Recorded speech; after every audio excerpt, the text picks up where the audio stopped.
Over the last few years, I've spent a lot of time in Beijing, but mostly in the inner city. So for this documentary series, we thought it'd be really fun to head out on a road trip to the areas surrounding China's capital. Alright, time to leave the second ring road and head out to the regions of Beijing. Accompanying me on this journey were two friends, 𝗂𝗂 and 𝗂 both of whom are independent artists in Beijing. 𝗂 had the unenviable task of driving us around for the entirety of the trip. After leaving Beijing, we drove northwest for around 3 hours towards our first stop, which was a place called Luanping County, also known as the home of Mandarin. Having a car meant that we could spend a bit more time exploring lesser-known areas, which I always prefer compared to heading straight for the tourist attractions. Random exploration in a new place never seems to disappoint, and we spent the first day enjoying the good weather and getting to know this town, which was new to all of us. When I came to China, one of my big goals was to learn Chinese, obviously. But the kind of Chinese that you learn is the official standard Mandarin, or Putonghua. But I very quickly realized that a lot of my friends actually didn't speak the official Putonghua. They might have an accent or even speak another dialect completely.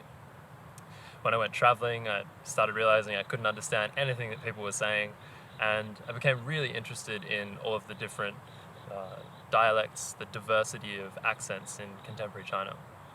For example, our friends 𝗂 and 𝗂𝗂 both come from different places in China, Hainan and Fujian, and speak completely different dialects, which I have no idea what they mean.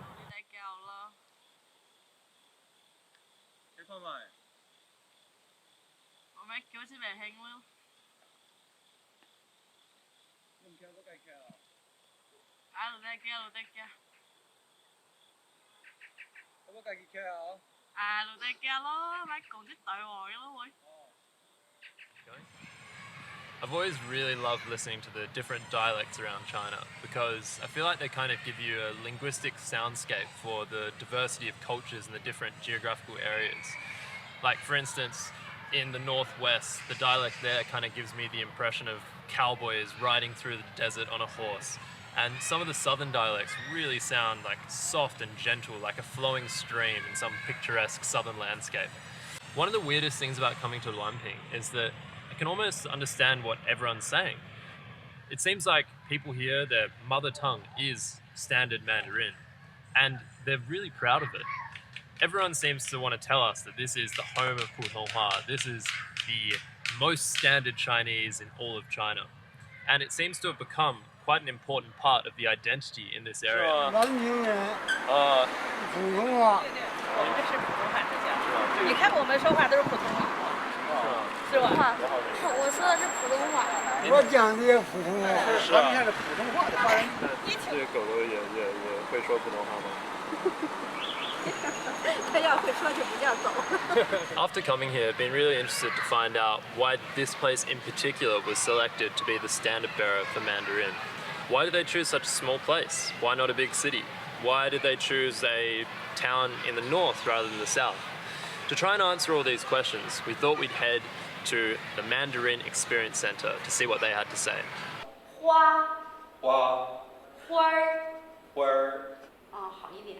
红花儿山坡来吧，爬山坡昂灰，这是红花，山坡怎么说？刷坡。对。我们立足于自身的区位优势，打造一个具有浓郁地方特色的普通话文化体验区。所以这3个地方都有标准普通话，就是他们的母语是。 全县范围内都是。我们是以点连线，以线带面，全县范围内。我是地地道道的滦平人。是吗？对，听得出来的。普通话是以北京语音为标准音，以北方话为基础方言。这么说吧，中国呢自古幅员辽阔，民族众多，统治者呢为了政令传达顺畅，民族区域间的交流呢，就推行了共同语。那么普通话其实就是在此基础上经历了很长的一段时间的历史沿革，逐渐发展而来的。我们之所以来到滦平，一方面，因为滦平一带出现过语言断层，没有自身语音的传承和历史杂音；又因为清朝迁移到本地的大多为京都外迁的王公大臣和八旗军队，很少受北京土语也就是胡同音的影响。那么现在我们看到的这些老人呢，是1953年国家工作人员先后2次到河北省滦平县金沟屯镇金沟屯村进行语音采集时的相关经历者和见证人。53年的时候，这个是当时采集的这个人教版的课文。After taking a tour of the center, Li Laoshi took us into the recording room where I was able to put my Chinese to the test. Coming to Luanping made me realize that language is more than just a tool for communication. It is an ever-evolving medium shaped by history and geography, which is intimately linked to people's identity, and nowhere is that more evident than in the home of Putonghua.